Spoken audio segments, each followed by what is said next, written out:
أشهد أن لا إله إلا الله وحده لا شريك له وأشهد أن محمدا عبده ورسوله أما بعد فأعوذ بالله من الشيطان الرجيم بسم الله الرحمن الرحيم الحمد لله رب العالمين الرحمن الرحيم مالك يوم الدين إياك نعبد وإياك نستعين اهدنا الصراط المستقيم صراط الذين أنعمت عليهم غير المغضوب عليهم ولا الضالين يريدون ليطفئوا نور الله بأفواههم والله متم نوره ولو كره الكافرون هو الذي أرسل رسوله بالهدى ودين الحق ليظهره على الدين كله ولو كره المشركون. Bismillahirrahmanirrahim. Hazreti Halifatul Mesih, da Allah bude njegov pomagač, je proučio ajete 9 i 10 iz sure As-Saf i prijevod ovih ajeta glasi: Oni žele da ugase Allahovo svjetlo osim ustima svojim, ali Allah će svakako usavršiti svoje svjetlo, makar to nevjernici mrzili. On je taj koji je poslao svog poslanika s uputom i vjerom istinitom, da učini da ona predvlada nad svim vjerama, pa makar to mnogobošci mrzili.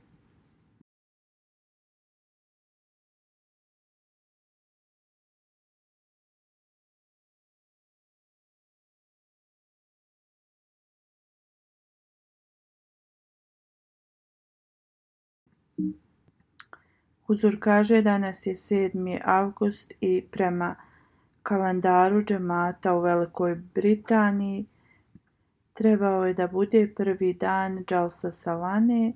Kako god, Džalsa se nije mogla održati ove godine zbog pandemije širom svijeta. Molim Allaha dželešanuhu da dovede ovu situaciju u normalu, tako da možemo održavati dželse kao i prije i da povećamo bratstvo i jedinstvo sastajući se na njima i da nam omogući da se intelektualno i duhovno popravimo kroz slušanje govora u toku džalsa salane, kao što je to bilo i prije. U svakom slučaju MTA se trudi da umanji nostalgiju za džalsom i oni emituju programe od prošle godine.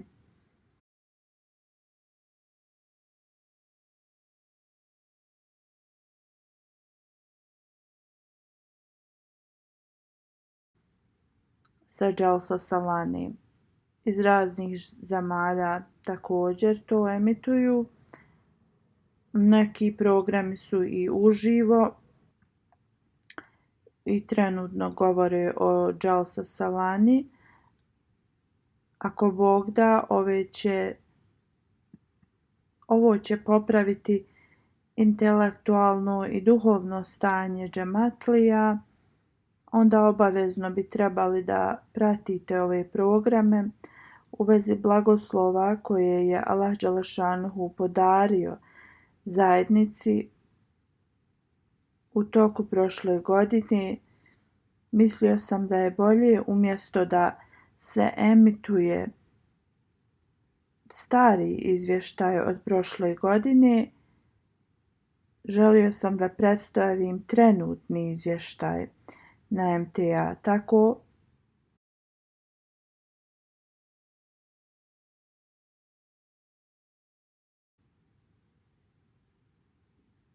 da nam ovo postane način povećavanja naše vjere.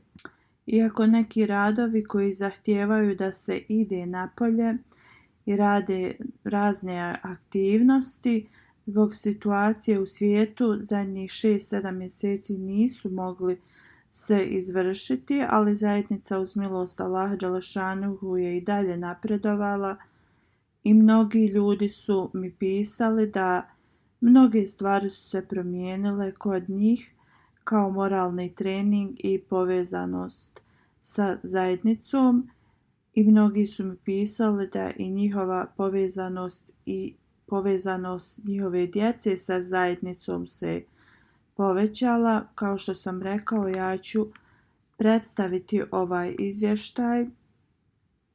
To sam radio na drugom danu Dželsa Salane i zbog nedostatka vremena cijeli izvještaj nije moguć predstaviti, ali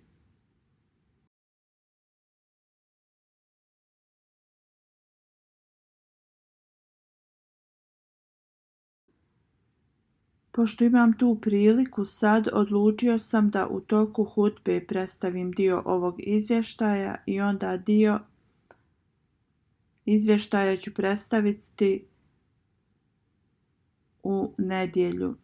Ja neću moći cijeli izvještaj predstaviti ni danas na hudbi, ni u nedjelju, ali ću predstaviti neke inspirativne detalje ako Bog da.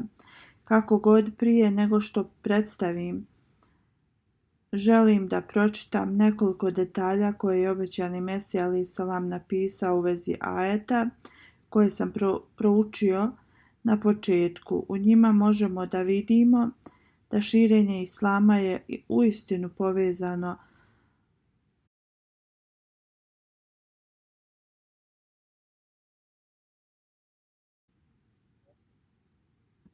u ovom vremenu sa obećanim Mesijom alejhi selamom i nasuprot svakoj opoziciji, ako Bog da, ova zajednica će da se širi i cvjeta, jer ovo je obećanje uzvišenog Allaha. A izvještaj koji ću poslije da predstavim dokazuje tvrdnje obećanog Mesije da to nisu samo bile tvrdnje i da su dove i blagoslovi obećanog Mesije uz njegovu zajednicu i ne postoji ovo svjetska moć koja će zaustaviti napredak džamata. Obećani Mesija alejhi selam kaže: otprilike 20 godina je prošlo otkad sam dobio sljedeće predskazanje u kojem se nalazi sljedeći ajet iz časnog Kur'ana.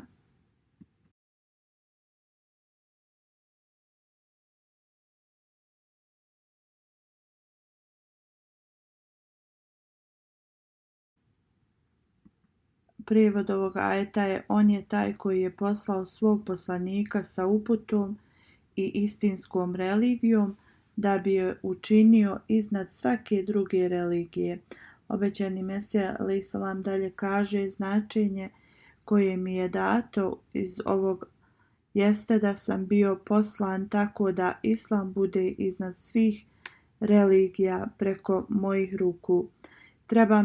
Trebamo da zapamtimo da je ovo veličanstveno predskazanje iz časnog Kur'ana u vezi kojeg su učenjaci iz prošlosti se složili da će ovo da ispuni obećani Mesija.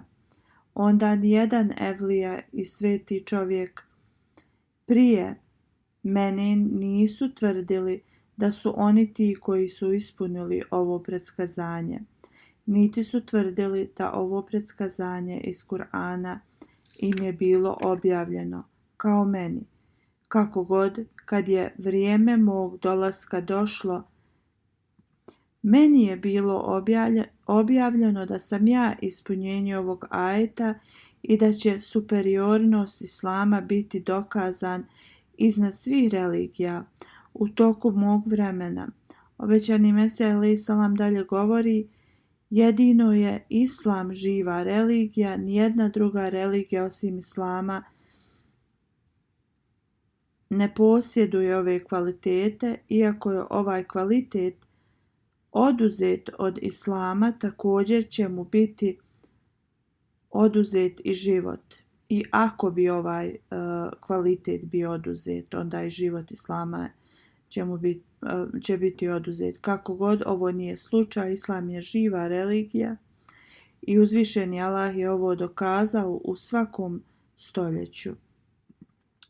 U ovoj eri uzvišeni Allah je uspostavio ovu zajednicu tako da bude svjedok da je Islam živa religija i da ljudi povećavaju svoje shvatanje o Bogu i da takva iskrenost i vjera u njega se razvije, koja će da uništi grijehe i loša djela, a razvije dobra djela i čestitost. Poslije ovih riječi obećanog Mesija a.s. ja ću da predstavim izvještaj ove godine. Uz milost Allah dželešanuhu 288 novih džamija, osim u Pakistanu, su otvoreni širom svijeta. Osim ovoga, 1014 mjesta džemata je uspostavljen po prvi put. Što se tiče otvaranja novih džemata, Sierra Leone je na prvom mjestu, 40 novih džemata je otvoreno. Onda Kongo Kinshasa, 31 džemat je uspostavljen, a na trećem mjestu je Gana, 23 nova džemata su uspostavljena. Slično u mnogim drugim zemljama po nekoliko džemata je uspostavljeno, kao u Gambiji, Liberiji, Beninu, Ivory Coastu, Nigeru, Senegal, Tanzanija, Gini, Conakry, Nigerija, Togul, Sautom, Kamerun, Turska, Uganda i mnoge druge zemlje. Mualim iz Kongo Kinshasa kaže da je Suni imam čuo naš program na radiju gdje mi govorimo o islamu. Došao je kod nas i pitao nas je razna pitanja, dobio je zadovoljavajuće odgovore i dali smo mu prijevod časnog Kur'ana na svahili jeziku koji je džemat preveo i još neku džematsku literaturu. Kad je pročitao ovo,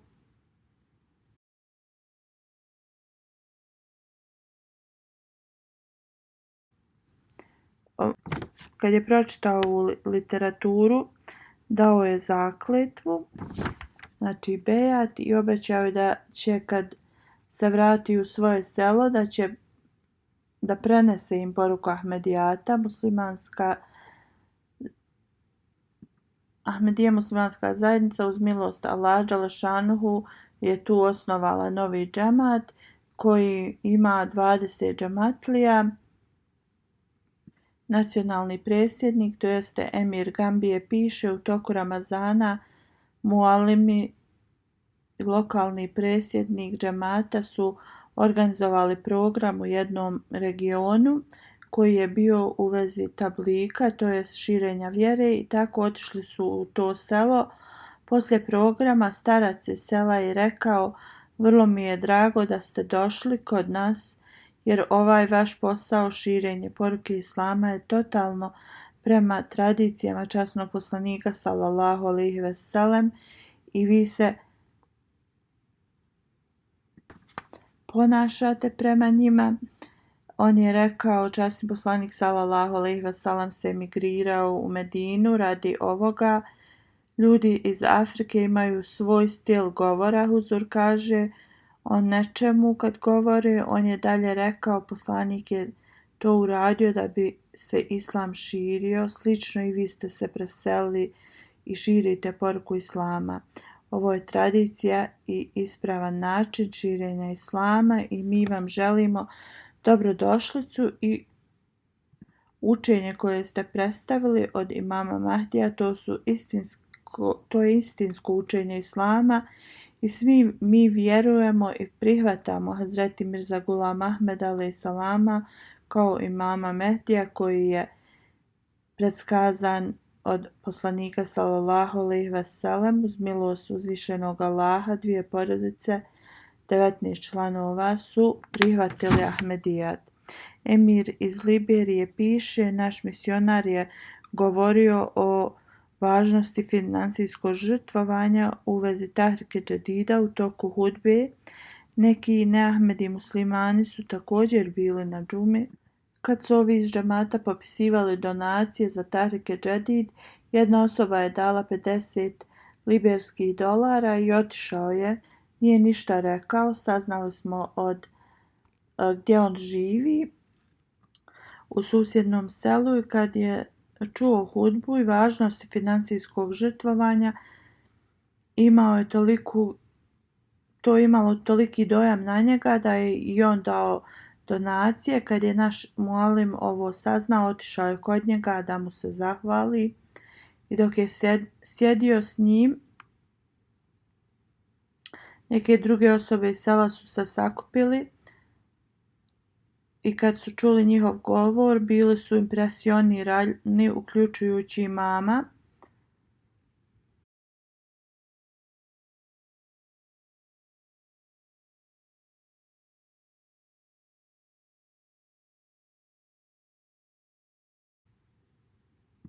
Iz tog mjesta imam im je rekao da dođu nakon 2-3 dana. On će sakupiti ljude iz 2-3 sela tako da im oni govore o islamu. Naš tablik tim je otišao na ugovoreno mjesto i vrijeme. Oni su dali informacije o učenju džamata, svrhi postojanja džamata. On kaže, poslije su uslijedila mnoga pitanja i skup je trajao cijeli dan. Kad su bili zadovoljni svim odgovorima, 3 imama iz ova 3 sela zajedno sa svim članovima su prihvatili Ahmedijat uz milost Allaha dželešanohu. Džemat je bio uspostavljen u 3 sela. Misionar iz Liberije piše, otišao sam u jedno selo, bio je petak, da bi radio tablik. Stigao je tu otprilike 2 sata prije džume i u toku razgovora saznao da ovi ljudi ne klanjaju džumu u svojoj džamiji. Džuma se klanja u jednom većem selu gdje 2-3 osobe iz ovog sela bi išli da klanjaju. Kako god, ostatak sela, iako su muslimani, bilo im je uskraćeno da blagoslovi džume. Kad ih je upitao za razlog zašto ne klanjaju džumu u svojoj džamiji, rekli su da glavni imam im je rekao da moraju zaklati 3 koze prije nego što počnu klanjati džumu u svojoj džamiji i kad to urade da donesu njemu meso, on će da postavi imama u njihovoj džamiji. Kad je čuo ovo, misionar je pokušao da im objasni da nigdje u učenju islama ovaj uslov se ne može naći, znači ne postoji ovo naređenje.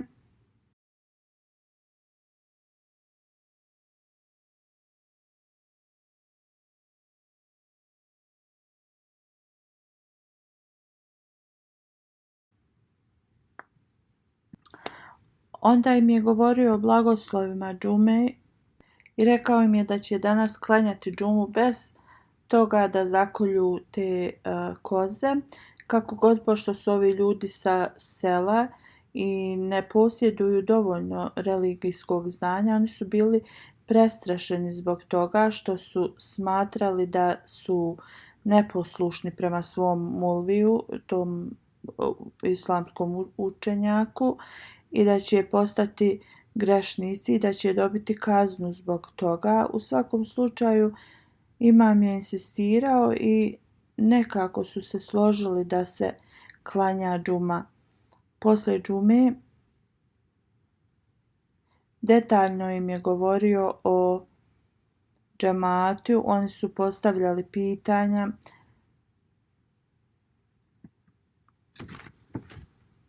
Ali ovi ljudi su i dalje bili zabrinuti zbog reakcije tog imama, tako da im je imam iz naše zajednice rekao: u redu, ako vas bude to pitao, vi njega upitajte gdje postoji prema islamskom učenju da se to radi. I tako kad je njihov glavni imam saznao da su oni klanjali džumu, posjetio ih je i želio da zna šta se dogodilo. Bio je vrlo ljut i ljudi su iz sela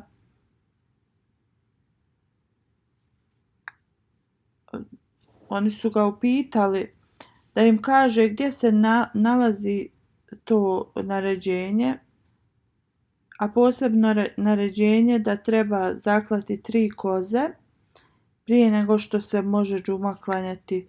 Onda je naš imam podučio jednog čovjeka iz tog sela kako se džuma klanja i sada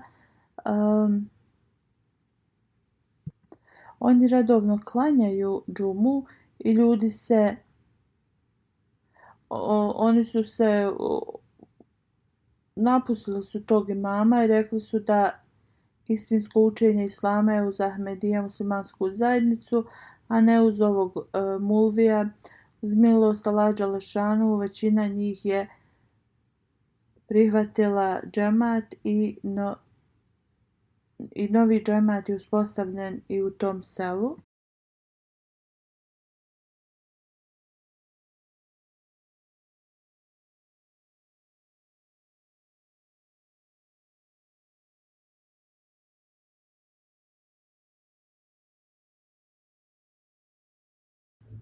Ovi ljudi su započeli vrlo čudne inovacije u ime religije. Misionar iz Filipina piše da mu je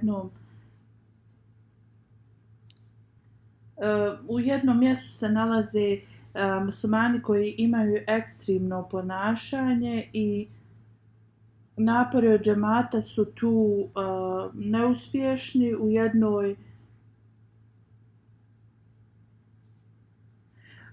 U jednog mualima od žene roditelji su poslije njegovog truda da radi tablik sa njima. On je dobio pozitivne reakcije od njih. Oni su onda organizovali tablik program. Tu su otišli 3 mualima i 3 osobe koje dobrovoljno rade tablik.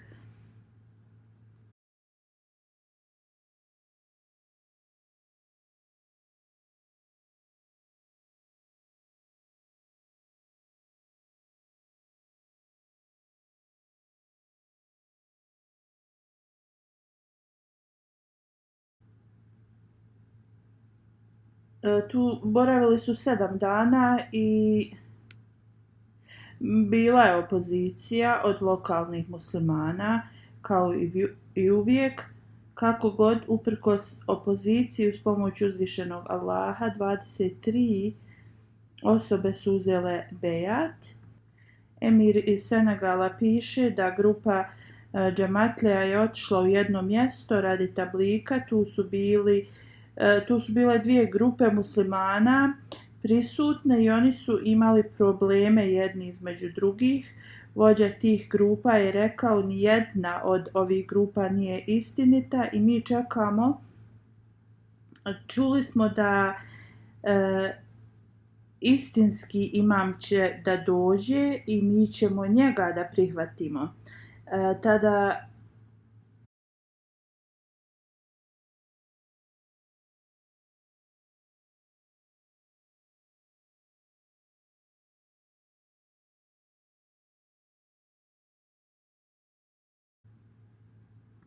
održato je predavanje i mnoga pitanja su bila postavljena i odgovorena. Naš tim je imao knjigu od Maulana Nezir Mubešir Saheb i Sufaru. Taj imam je kupio oba dvije ove knjige i Tablik tim se vratio. Nakon 2 dana ovaj imam ih je pozvao i rekao da dođu. On je tražio kopiju Kur'ana prevedenu na njihov jezik lokalni. Kad je naš tim otišao ponovo kod njih, oni su rekli da su oni čekali Ahmedijat, jer je sam pročitao našu literaturu i tako je cijelo selo prihvatilo Ahmedijat i novi džemat se uspostavio.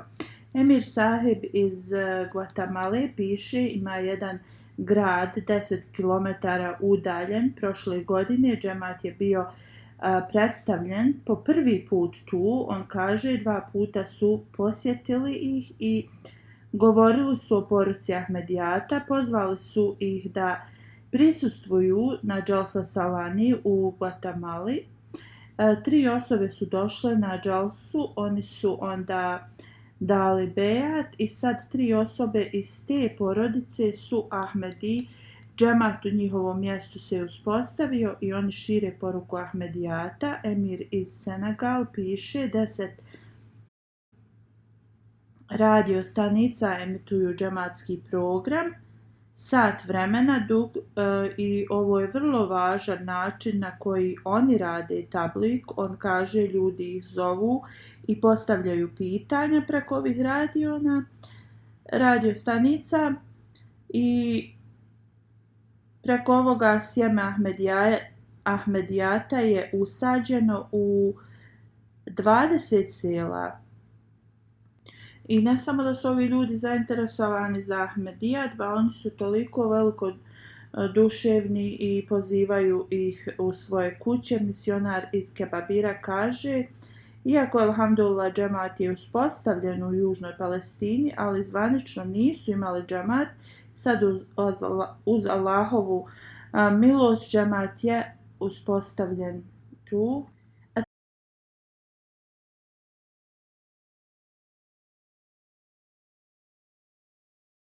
Taj grad je grad Hazreti Ibrahima a.s.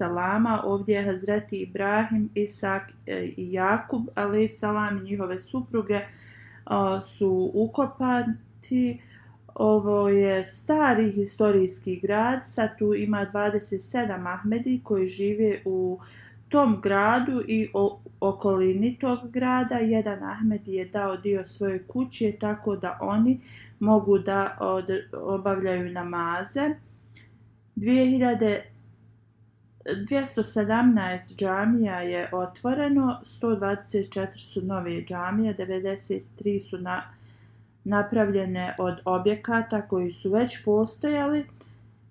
Zemlje koje su uključene u ovu izgradnju su Velika Britanija, Francuska, Njemačka i mnoge druge zemlje koje se rasprostiru na 4 kontinenta u svijetu. Poslije 31 godinu druga džamija je izgrađena u Guatemali. 1989. Bejtul Awal je napravljena, a druga je Mešćid Nur.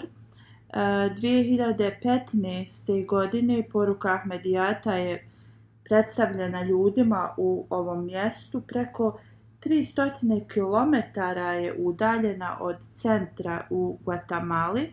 70 km je planinski put koji je vrlo uzak i opasan. 2019. godine kamen temeljac je postavljen i poslije ovoga uz Allahovu milost cesta se napravila i stanje se poboljšalo. Džamija može primiti 170 ljudi, ima munaru 8,5 metara visoku i dvospratna misionarska kuća je uz džamiju.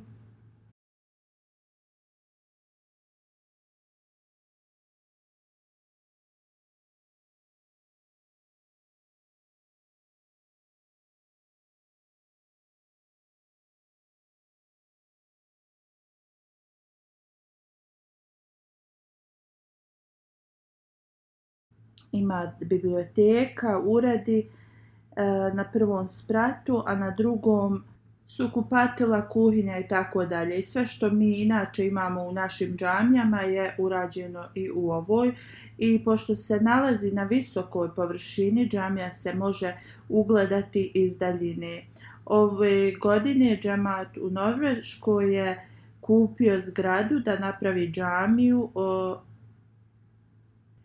2017. zgrada je kupljena, tu se održavao namaz i razni programi, kako god. Kad se skica za pravljenje džamije napravila i predstavila odboru građanskom, građani iz tog mjesta su se bunili, bili su objavljivani članci u novinama protiv ovoga. Ovo se nastavilo 2 godine, ta opozicija. I u blizini tu je bila jedna crkva, ljudi iz te crkve su također branili da se džamija napravi, kako god Božjom voljom.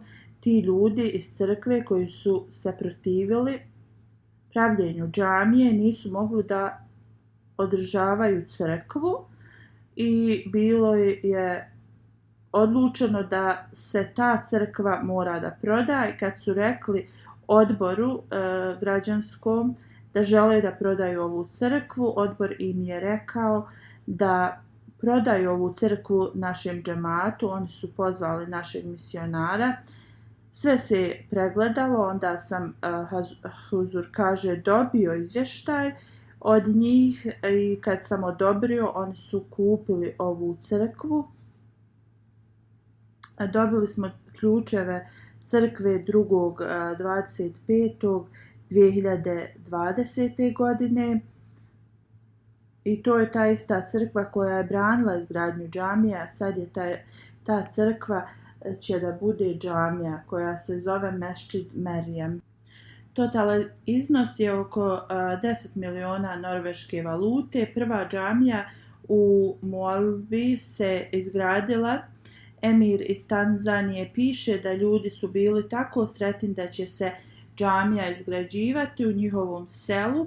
Kako god desilo se da njihov materijal i sprave za pravljenje džamije su bile ukradene i tako se to zaustavila izgradnja. Kad je izgradnja se nastavila, ljudi iz sela su bili informisani o stanju i tražilo se od njih da čuvaju džamiju, tako da se ovo ne ponovi. Opet svi su se složili da će to da rade i ovako na ovaj način članovi džamata su uspjeli da upoznaju još više ljudi koji su primili poruku džamata. Kad se džamija otvorila, otprilike 400 do 500 ljudi je prisustvovalo, uključujući poglavice iz 13 različitih područja, inspektor policije i drugi. Imami iz džamije su bili prisutni iz drugih džamija i tad su gosti koji su bili prisutni rekli da su dobili dezinformacije da Ahmedi nisu muslimani i da mi klanjamo drugačije nego drugi muslimani. Rekli su ne samo da ste vi pravi muslimani, već vi podučavate i druge muslimane da budu dobri. Tad je više od 1000 ljudi primilo Ahmedijat iz 3 različita sela, uključujući i poglavice raznih ovih područja. Beitul Afijat džamija u Mexico Cityu, zgrada je kupljena da se namazi obavljaju. To je bila prva zgrada za meksički džemat, 3 sprata. Prvi služi za namaz, biblioteka, uredi i razne druge prostorije. Drugi sprat misionar živi. Treći sprat se koristi po potrebi. Postoji još drugih džamija koje su se izgradile i neću sad ih moći spomenuti. Emir Sahib iz Mali piše da jedan Džemat je udaljen 3 milje, džamija se počela praviti prije 4 godine i kad je bilo pred kraj izgradnje, glavni za to mjesto je nazvao i rekao da zaustavi svu izgradnju radi opozicije ljudi. Razne laži su iznesene protiv nas.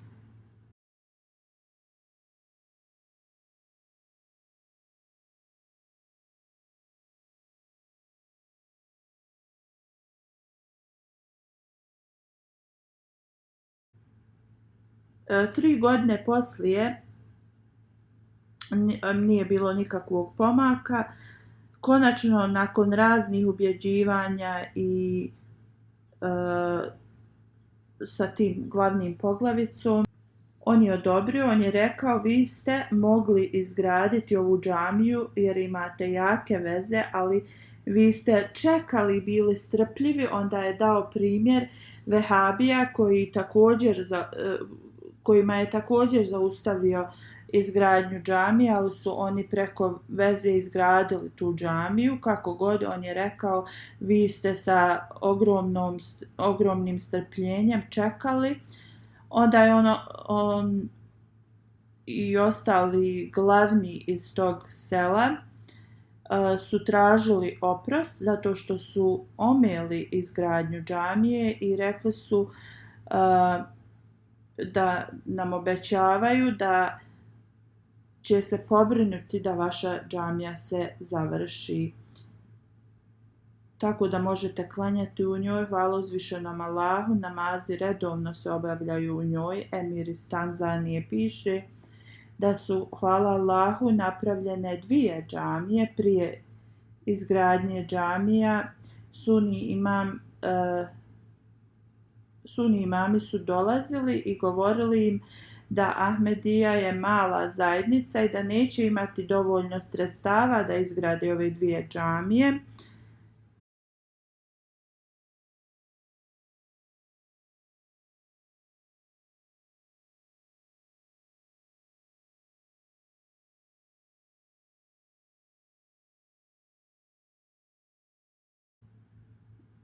I rekli su da smo mi negdje blizu napravili još 2 džamije i da nećemo imati sredstava. Kako god, kad se izgradnja počela da odvija, ovi oponenti su bili iznenađeni.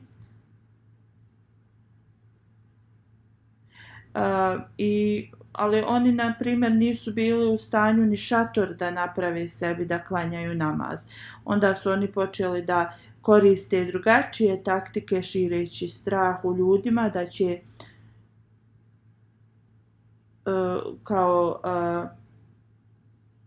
da se oni moraju da paze Ahmedija jer oni će kao uzeti sve pod svoju kontrolu. Kako god, ljudi ih nisu slušali. Misionar iz Burkina Faso piše svaki član džamata je učestvovao u izgradnji džamije i svi su dobili savjete da se finansijski žrtvuju, znači svak je na neki način učestvovao. 2 staraca su došli i donijeli su 2 kokoške i neka kokošja jaja i rekli su ovo je sve što mi imamo da dodijelimo i da se to uzme kao donacija njihova za pravljenje ove džamije. I to je bilo i urađeno. Mualim im je dao račun za njihovu donaciju. Ovo je dio dokaza istine kako Allah upućuje ljude da rade žrtvovanje na Allahovom putu.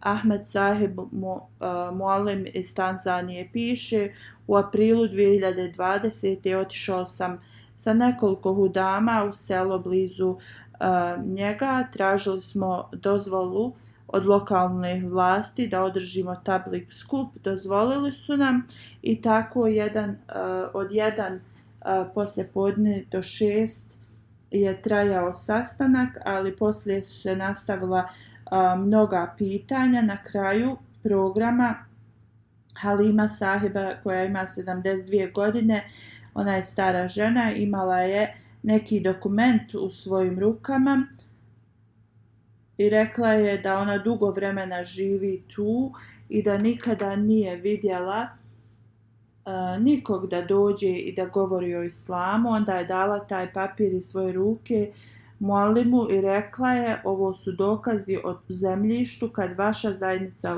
se uspostavi i budete željeli da se džamija izgradi, ovo je vaše za izgradnju džamije. Izgradnja je počela kroz vakari amel, to jeste ljudi iz džemata je sami prave. Sin od ove starice također učestvuje u izgradnji. Zinet Sahiba iz Burkina Faso piše: nisam bila u stanju da položim test za medicinsku sestru, da se upiše u školu. Onda moj muž i ja smo počeli da sakupljamo novac za privatnu medicinsku školu. Ja sam se tad spremala ponovo za test, nisam se nadala da ću da položim. U isto vrijeme počele su se prikupljati donacije za izgradnju džamije. Mi smo dali sve što smo imali ušteđevine. Onda kaže, ni 2 sedmice poslije nisu prošle, ja sam dobila poziv da sam primljena u školu i da će država da joj plati školovanje. Uzvišeni Allah povećava ljudima njihovu vjeru kroz ovakve načine. Hvala Allahu, 97 misionarskih centara je otvoreno. Gana je na prvom mjestu u vezi ovoga, onda Indonezija, Indija, Sierra Leone, Kongo, Burkina Faso, Ivory Coast, Mali. Slično druge zemlje kao što je Australija, Bangladeš, Kanada, Gambija, Guatemala, Makedonija, Norveška, Turska i tako dalje. Muallim iz Tanzanije piše: ove godine džamija i misionarska kuća su izgrađene i tu je mjesto gdje se džamat uspostavio prošle godine. Tad je neki pop upitao za koga oni prave tu kuću do džamije. Rečeno mu je da je to za muallima. On je bio zaprepašten jer u tom selu imali su 6 crkvi, ali nijedna od njih nije imala uslov da izgradi kuću za njihove popove. On je rekao: vi poštujete svoje religijske učitelje i ponašate se i da se ponašaju prema svom motu ljubav svakome, mržnja nikome. I on kaže: drugi bi trebali pratiti vaš primjer. Jedan od velikih kvaliteta Ahmedija muslimanske zajednice je volonterski rad, dobrovoljni rad. Prema izvještaju koji sam dobio, Huzur kaže, 148 zemalja u vezi izgradnji džamija i tako dalje. Više od 41.000 puta dobrovoljni rad se organizovao u 114 zemalja. I na ovaj način smo sačuvali preko 5 miliona američkih dolara. Mnogi centralni predstavnici od odbora su putovali širom svijeta i donosili su razne izvještaje koji su dugački i ja ih ne mogu predstaviti zbog nedostatka vremena, ali njihova ova putovanja i posjete su donijeli pozitivne promjene. Mnogi projekti se održavaju u štampi. 360.000 knjiga je, preko 360.000 knjiga je isprintano ove godine. Osim toga, mnogi magazini te brošure i tako dalje su se isprintali. Također Kur'an sa kaligrafijom sličnom kao u Jasirnom Kur'anu, to jeste ovo je pod nagledom Kadijana i ovaj projekat je trajao već 6 godina. Alhamdulillah, sva hvala pripada Allahu, prelijep Kur'an je oštampan sa specifičnim rukopisom koji ima prelijep okvir i također ovaj rukopis je Hatem Menzur stil pisanja, to jeste specifičan je za Ahmedija muslimansku zajednicu. Ovdje u Velikoj Britaniji sve kopije koje smo dobili brzo se rasprodaju i mislimo da ćemo morati da ištampamo još jednu seriju tih Kur'ana. Mehmed Sahib iz Turske je pomagao dosta na ovom projektu i u budućnosti svi Kur'ani koji budu i sa prevodima će da imaju ovaj arapski tekst i svi ostali prijevodi, kao što je riječ po riječ prijevod Kur'ana, će također da imaju ovaj tekst. Možemo da vidimo što više u Pakistanu imamo restrikcija štampanja Kur'ana, sve više uzvišeni Allah nam pomaže na drugim mjestima. Trenutno pod Rakim štampom ovdje u Velikoj Britaniji su 8 štamparija u Africi i oni su dobili svu opremu za štampanje. Totalan broj knjiga koje su oni ištampali su 612.000. Osim ovih knjiga, mnogi druge literature su ištampane kao brošure, magazini i tako dalje i sve ukupno iznosi preko 9 miliona primjeraka. U Gambiji osim džamatske literature oštampane su i mnoge brošure sad u vezi COVID-19 za Ministarstvo zdravlja. Pošto su druge štamparije bile zatvorene, ministarstvo ih je tražilo da oni to ištampaju za njih. Što se tiče štampe, također na 42 različita jezika literatura je oštampana i preko 4 miliona primjeraka. Dugačka lista zemalja koji su ubrojani u ovu listu postoji. Onda štampanje na lokalnim stepenu u raznim zemljama, 94 magazina u vezi obrazovanja širom svijeta se štampa, na 22 različita jezika, onda Hazur kaže ne, na 29. Hazur je spomenuo još dosta detalja u vezi štampe, preko 6 miliona kopija različite literature je besplatno podijeljena širom svijeta i kroz njih milioni ljudi su dobili poruku Ahmedijata. Ove godine revizija italijanskog prevoda časnog Kur'ana je urađena i treba da se ištampa. Također ove godine 11 knjiga Buharija zbirke su prevedene. Iđazi Ahmedi, knjiga obećanog Mesija alaih salama, je prevedena na engleski i još 2 knjige su spremne za štampanje. 2019. do 2020. report 133 knjige u 33 različita jezika su prevedene na engleski, španjolski, lutvijanski, Uganda, perzijski, njemački, burmiz, francuski, arapski, svahili, indonezijski, urdu, kineski, mendinka, makedonski, portugalski, hibru, hrvatski, fula, benbour, albanski, ruski, banal, uroba i tako dalje jezike. Suđej Dematri Sahib iz Ukrajine, koji je poznati Ahmedi, prošle godine kada je bio na Jalsa Salani ovdje u Velikoj Britaniji na internacionalnom bejatu, je da uzeo bejat, zakletvu. On je odličan analitičar i učenjak religije. Kad je došao i sastao se sa mnom, Huzur kaže, rekao sam mu da pošto je vrlo školovan, treba da pročita filozofiju učenja islama i da mi da svoje komentare o knjizi. On kaže, kad sam došao kući, počeo sam da čitam ovu knjigu i završio sam je cijelu odjedanput. On dalje kaže, Proučavajući ovu knjigu, shvatio sam da je Hazreti Mirza Ghulam Ahmed Qadiani a.s. ne samo vjerski vođa, ali veliki učenjak religija.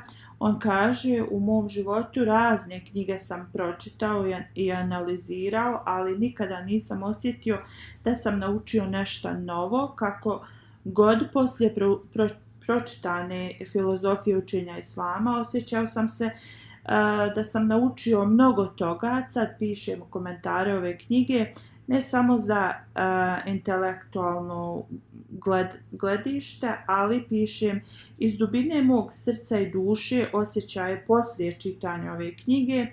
Dalje on piše, obećani Mesija alejhi selam detaljno govori o preporodu Islama i reformaciji muslimanskog umeta. Bez sumnje, preporod bilo koje vjere je važan, iako razmislimo o prošlosti prije dolaska kršćanstva u Europu, stanje kršćana i vjera njihova je bila u teškoj situaciji. Također, ovo je bilo stanje muslimana prije dolaska obećanog Mesije alejhi selama.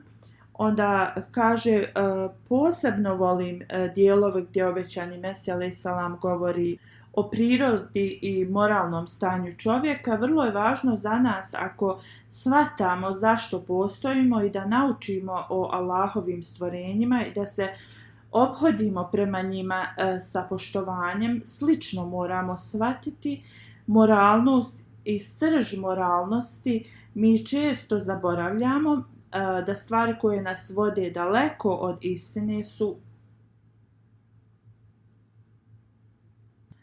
one su se sad povećale u velikim brojevima i radi toga mi moramo da poštujemo i cijenimo Allahova stvorenja.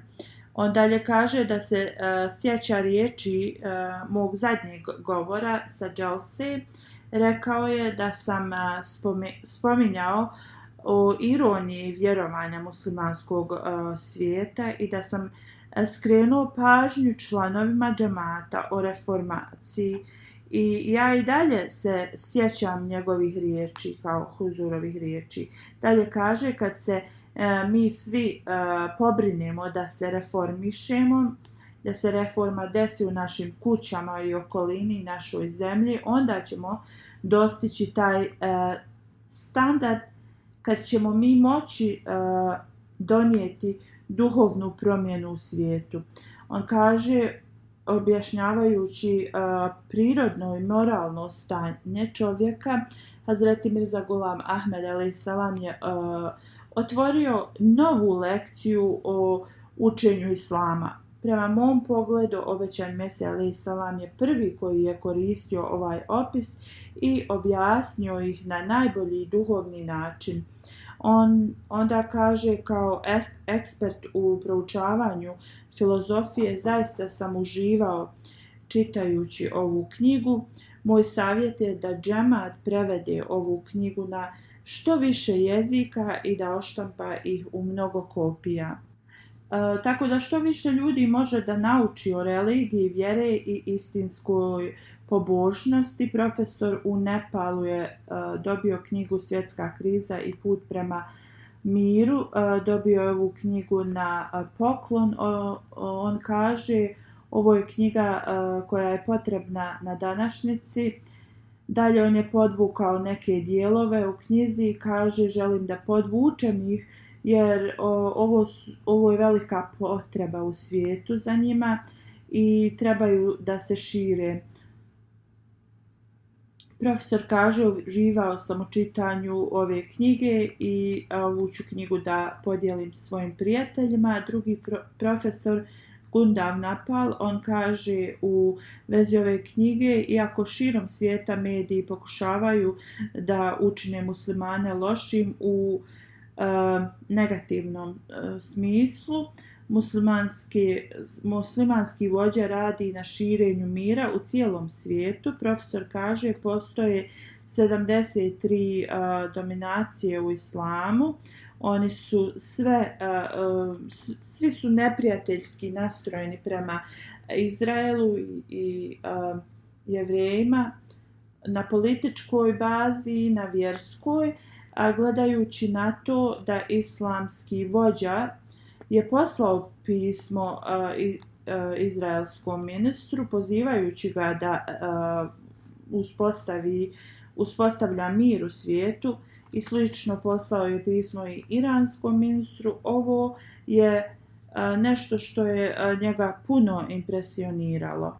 On dalje piše, vrlo je važno da svijet pročita ovu knjigu, da saznaju o istinskom učenju islama, i ako ih usporedimo sa drugim muslimanima, Ahmedija muslimanska zajednica se trudi na uspostavljanju mira u svijetu i riječi Ahmedija muslimanske zajednice da mir u svijetu jedino može biti uspostavljen prateći naređenja iz časnog Kur'ana su riječi koje se ne mogu poreći. Još jedna osoba u Nepalu je vidjela ovu knjigu na sajmu knjiga i pitanje kad Islam odobrava učestvovanje u ratu, on kaže ovo je vrlo važno pitanje i ja tražim odgovor dugo vremena i danas sam našao taj odgovor. Onda u Indiji jedna osoba koja je bila vrlo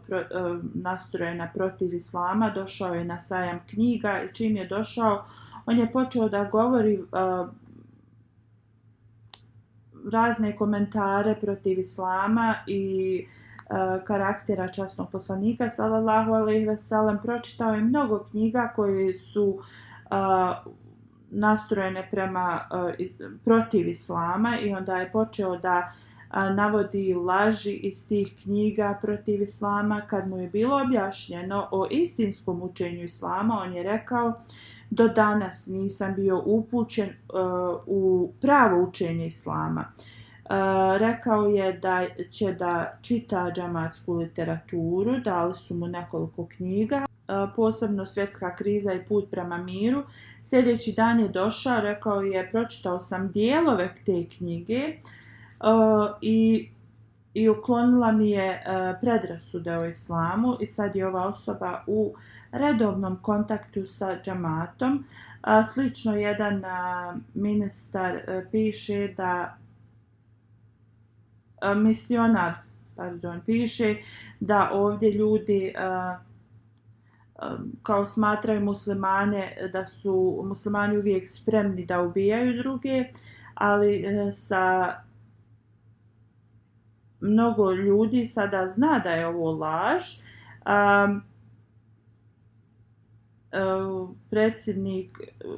Predsjedniku države ljudi su tražili da jednostavno zabrani naseljenje muslimana i tražili su od njega da muslimani koji su tu da ih istjera. Predsjednik je odgovorio ja sam pročitao časni Kur'an i islam je religija mira i nikada ih neću istjerati iz ove zemlje. Hvala Allahu, rekao nakon nekoliko sastanaka sa predsjednikom predstavljeni su mu učenja islama i jedino Ahmedija muslimanski džemat širi poruku islama u ovoj zemlji.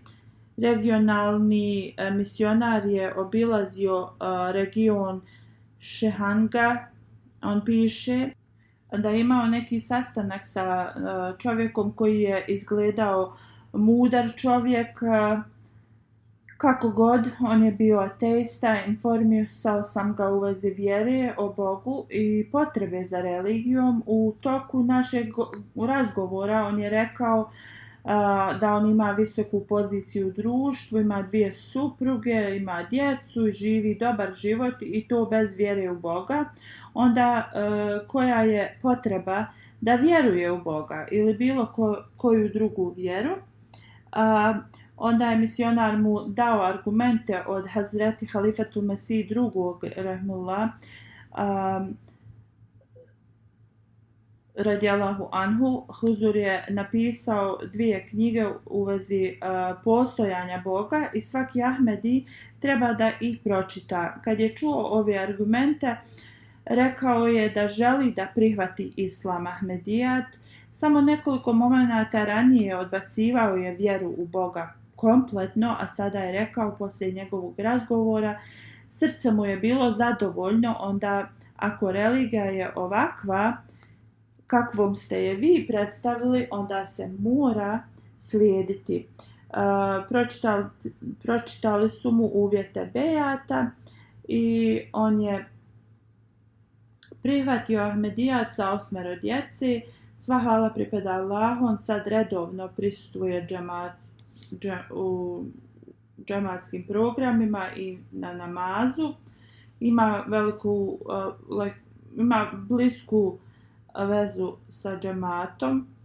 Projekat dijeljenja brošura, više od 9 miliona brošura u više od 114 zemalja je podijeljeno i preko 22 miliona ljudi je dobilo poruku Islama. Od ovih zemalja Njemačka je na prvom mjestu, oni su podijelili 2,5 miliona, Velika Britanija 1,3 miliona, Australija 800.000 brošura, Holandija 400.000, Francuska i Kanada 300.000, slično mnoge druge zemlje gdje stotinama hiljada brošura je podijeljeno. U Africi Tanzanija je podijelila najviše brošura, oko 200.000, Benin je sličan, Burkina Faso, Nigerija, Kongo, Kinshasa i tako dalje. 440.000 u Indiji. Mualim iz Tanzanije piše 3 mlada čovjeka kad su pročitali brošure od džemata su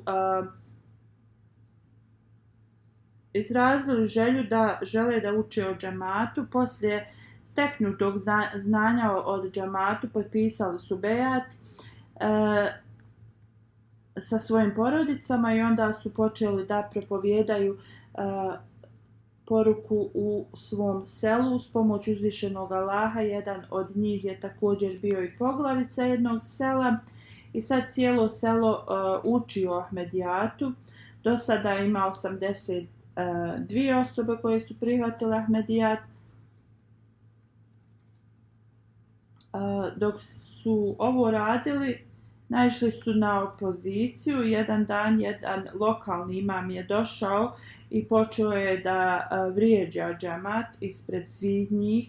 Lokalni ljudi su mu rekli da ovo ponašanje ne dolikuje vjerskom vođi i pozvali su ga da na lijep način razgovaraju i da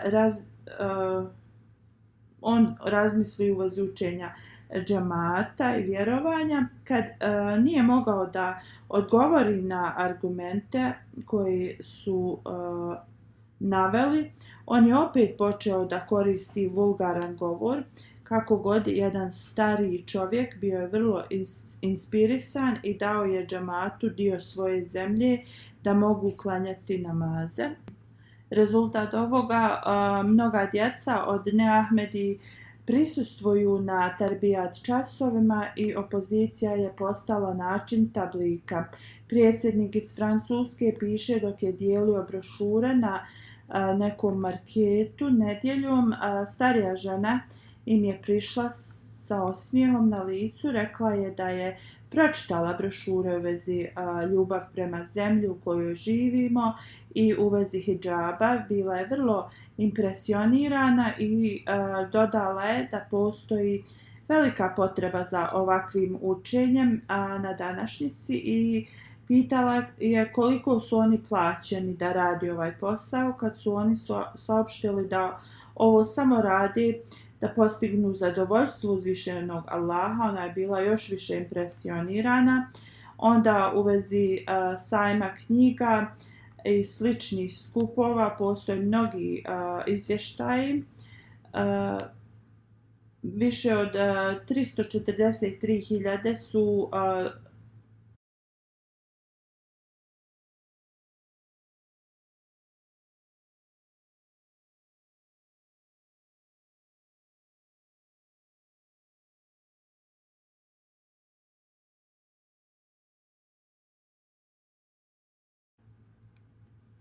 dobili poruku Islama kroz 7.000 sajmova 1800 kopija Kur'ana na raznim jezicima su dati gostima kao poklon.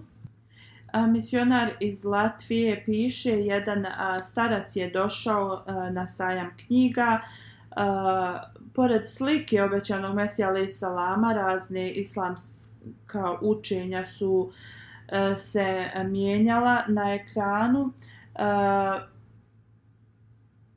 Neke rečenice su također bile riječi od Halifetul Mesih petog, i on bi govorio na ruskom jeziku da su ovo odlične riječi. Slično dvije žene su došle i uzele su knjige i pohvalile su njihov trud. U decembru 2019. Nurul Islam Department je učestvovao na sajmu knjiga u Indiji. Vrlo poznat hindu učenjak Džerija Saheb je prisustvovao i posjetio je kiosk od džemata i rekao je da Kur'an naređuje ubijanje svakog ko nije musliman ili pratilac islama.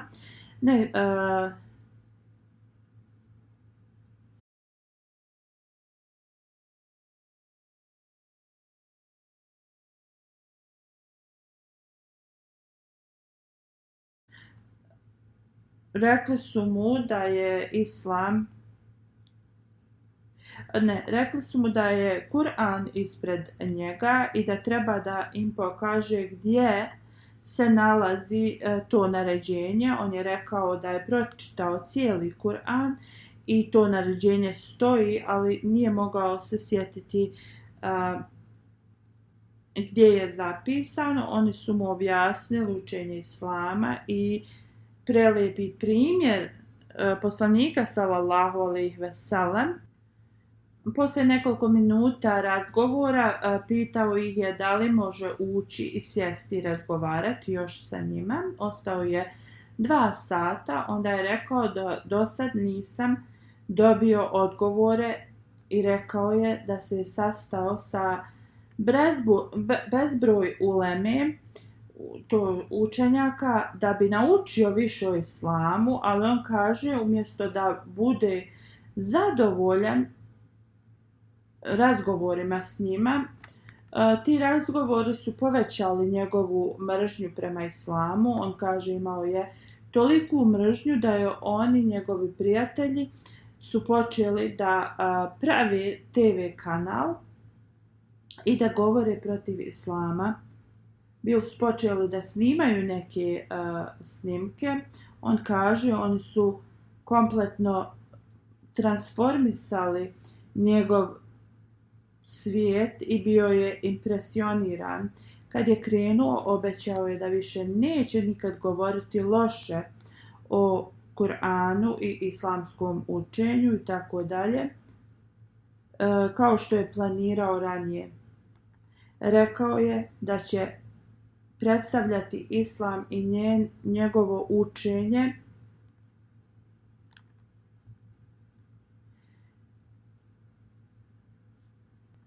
i ovako predstavljajući istinsko učenje islama, Ahmedija muslimanska zajednica je promijenila mišljenje ovog neprijatelja. Kako god ova takozvana ulema samo sa svojim postupcima povećavaju mržnju prema islamu, ali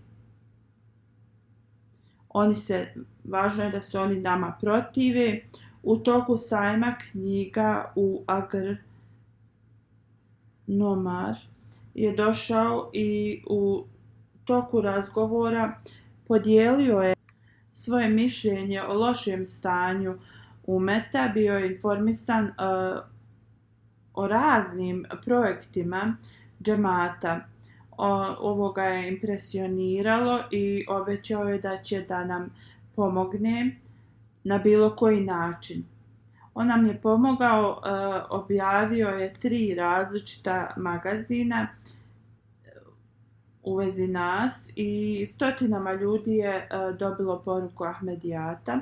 Neki hafiz je došao na sajam i rekao, iako znam Kur'an na pamet, nikada nisam shvatio učenje o Isa alaihissalamu i oni su mu sad totalno dali novi pogled. On kaže da je redovan da piše članke u novinama i rekao je da će da objavi sve ove ajete sa objašnjenjem u novinama. Pa kad bi cijeli umet se okrenuo protiv njega. U toku simpozija mira u Švedskoj jedan pop je također koji je na čelu humanitarne organizacije. Džemat mu je dodijelio nagradu. Rekao je da je vrlo zahvalan Ahmedija muslimanskoj zajednici za ovu nagradu i još je rekao da je bio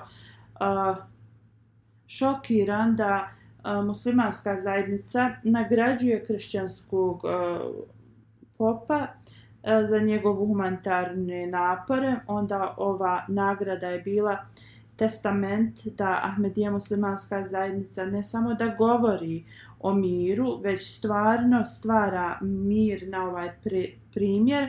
On kaže, drvo se prepoznaje po plodovima, a simpozijum mira je to voće. Za Ahmedija zajednicu misionar iz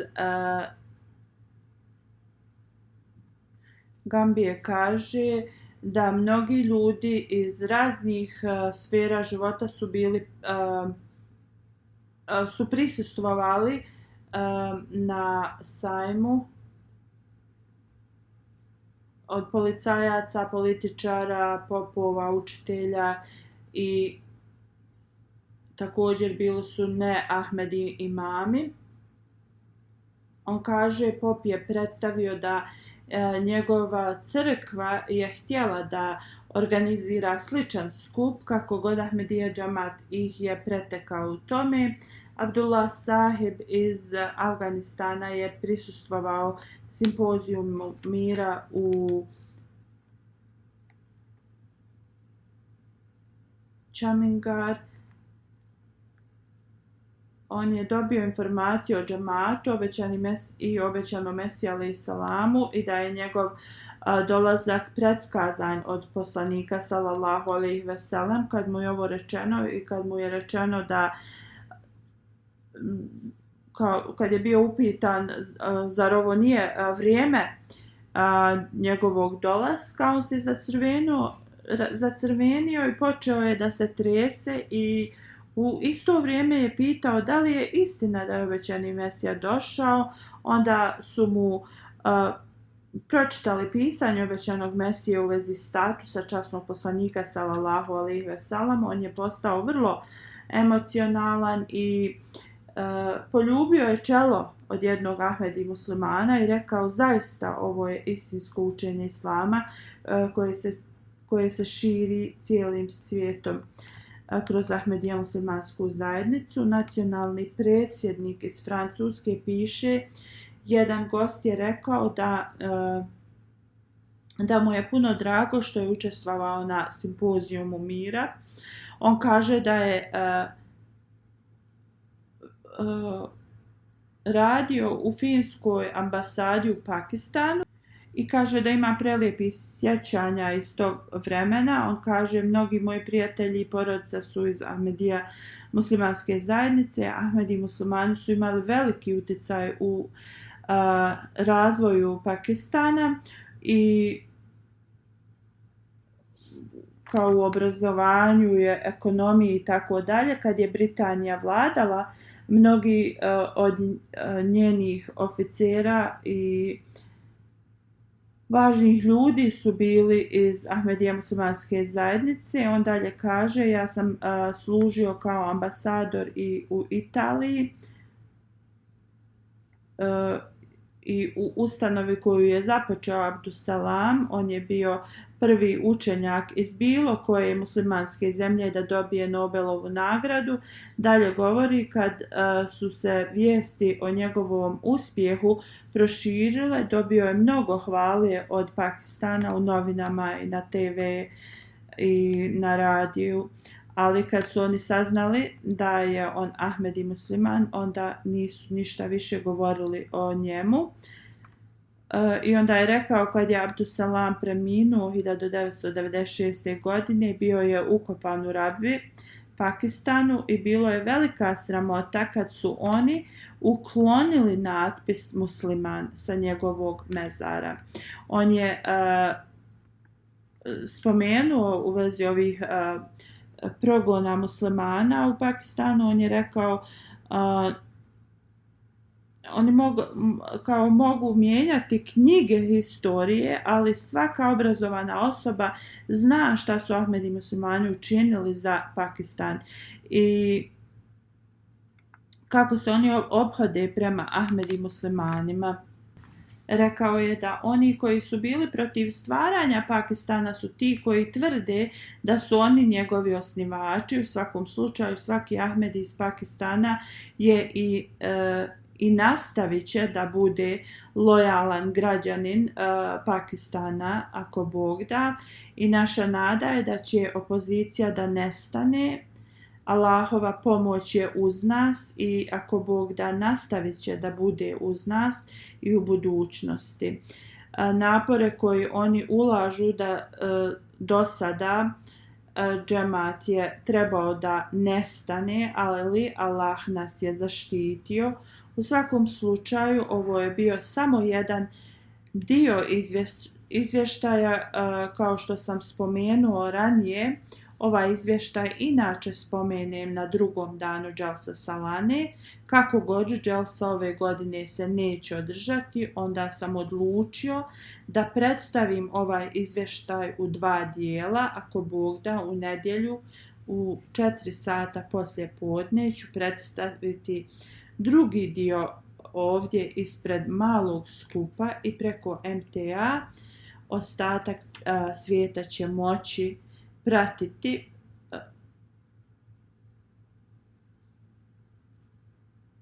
i predstavit ću blagoslove uzvišenog Allaha koje nam je podario u toku prošle godine.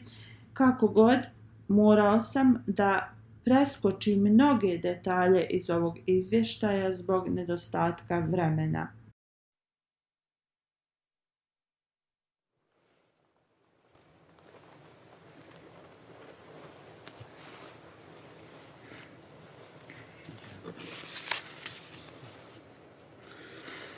Alhamdulillah, nahmaduhu wa nasta'inuhu wa nastaghfiruhu wa nu'minu bihi wa natawakkalu alayhi wa na'udhu billahi min shururi anfusina wa min sayyiati a'malina. من يهده الله فلا مضل له ومن يضلل فلا هادي له ونشهد أن لا إله إلا الله ونشهد أن محمدا عبده ورسوله. عباد الله رحمكم الله إن الله يأمر بالعدل والإحسان وإيتاء ذي القربى وينهى عن الفحشاء والمنكر والبغي يعظكم لعلكم تذكرون. اذكروا الله يذكركم وادعوه يستجب لكم ولذكر الله أكبر.